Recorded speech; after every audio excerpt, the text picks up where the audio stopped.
Yeah, when I got to Bankers Trust in 1993, I got thrown right on the swap book, and I soon learned about, the mercantile exchange with the LIBOR futures, and we would trade them all the way out to what we called the reds and the blacks. So that was 9 years, 10 years out of these forward 3-month rates. So it's actually right there to see. You don't need to do bond math, subtract the 10-year rate from the 7-year rate to see those forward yields. It's actually right there in black and white where you can see the forward 3-month rates, and it kind of spells out what the market is telling you those forward rates are going to be. And it's right there. And like you said, that's the institutional money betting, and that money is usually righter than the Fed, right? And the government. Correct. By the way, you mentioned swaps and derivatives. It reminds me of another indicator, just quickly.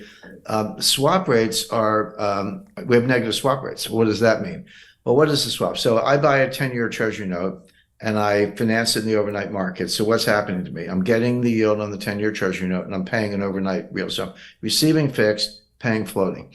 Well, sometime in the 80s, but certainly, in your experience in the 90s, in my experience, at some point somebody said, hey, why don't we get rid of the bond? Like, just pay fixed and receive floating. Who needs the bond? The bond's a piece of collateral, but we can have a contract. So that's a swap, a simple form of swap. So I do a swap with Deutsche Bank, and Deutsche Bank says, okay, Jim, I'll pay you the 10-year rate. You pay me the overnight rate. It's exactly the same as if you had the note and we're financing it in the repo market. It's just receive fixed, pay floating.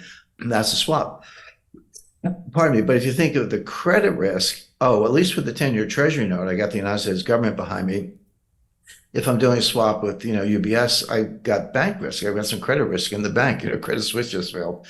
So it's logical. It makes sense that the rate I get from UBS should be slightly higher than the treasury rate. The swap rate from a bank should be slightly higher than the comparable maturity of a government security, because the government security is slightly safer than a big bank. You've also just recorded this video that will not be available to the public. You're going to talk about this upcoming geopolitical shockwave of what you call the most significant development in international finance since 1971. But then you also explain how anyone can position themselves to profit on this crisis. People can access that at londonreal.tv/Jim. Again, highly recommend people check that out when we're done. UBS, or I don't have to pick on UBS, Barclays, anybody else in a swap, the rate I get is lower than I get from a 10-year treasury note. So why would I do that? Why would I take the poorer credit and take a lower rate instead of a higher rate?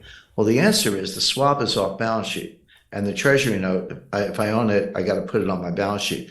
So when you see negative swap rates, meaning the riskier credit is paying you less than the government credit, what it means is that the balance sheets are constrained. I got to do the off balance sheet trade because we can't use up the balance sheets. That's consistent with what we just talked about with the inverted yield curves, which is there's a major credit contraction. There's a collateral shortage, a dollar shortage, and a credit contraction. That's not a recipe for a recession. I don't know what it is. Hey, do you want to profit from crypto?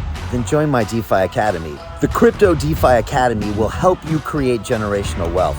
But don't take my word for it. Listen to my students. When I first got into crypto, I remember thinking to myself, I need to learn more. Brian Rose, learning crypto, learning DeFi, gotta do it.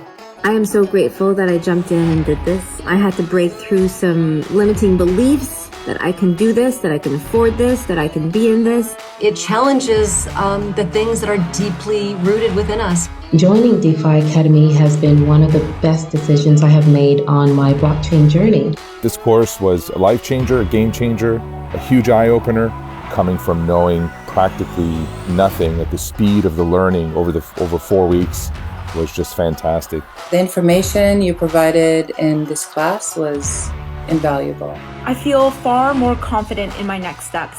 You took complex concepts and made them easier to understand. What's different than so many other ones is it just doesn't tell you what to do. It actually makes you do it. This is for people who are serious about becoming traders. This is the way it should be done. I realized from this learning experience again that it is not about what you learn, but about who you learn it from. The energy was insane. I've never experienced such incredible energy on a live call. Brian Rose, you are a legend, my friend.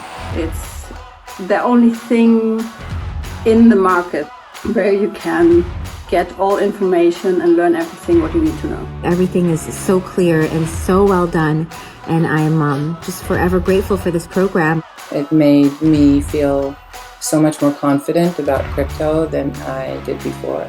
I did not anticipate how passionate I was going to become about it. It's of course been like a big learning experience for me, not just in the crypto space, but just an overall balance of life. What I've learned is, how to take ownership, of my life in a way that I really hadn't before.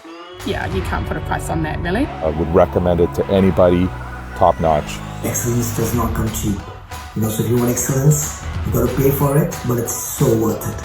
Pull the trigger. That's what this course is about. You're not going to regret it, really.